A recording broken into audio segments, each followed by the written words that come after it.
नीट परीक्षा गैरप्रकारामध्ये मोठी अपडेट समोर आली आहे। लातूरमधील आरोपी शिक्षक संजय जाधवकडे 22 ऍडमिट कार्ड मिळालेले आहे। ऍडमिशन कार्ड 22 मिळालेले आहे। एका शिक्षकाकडे 22 ऍडमिशन कार्ड कुठून आले, कोणाचे आहेत असा सवाल या ठिकाणी उपस्थित होतोय।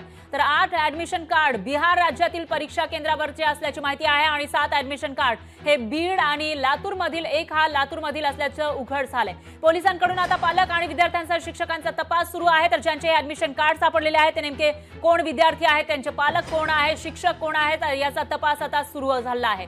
तर नीट परीक्षेमध्ये गैरप्रकार झाल्याचं बोललं जात होतं। पालक आणि विद्यार्थी संतप्त झाले होते।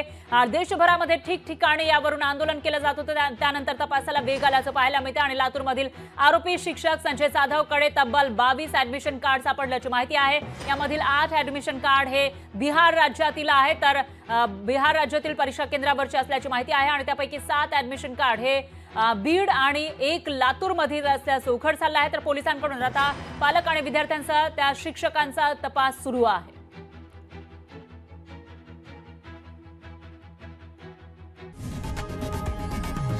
लोकशाही मराठी ऐका, पहा, जागरूक रहा।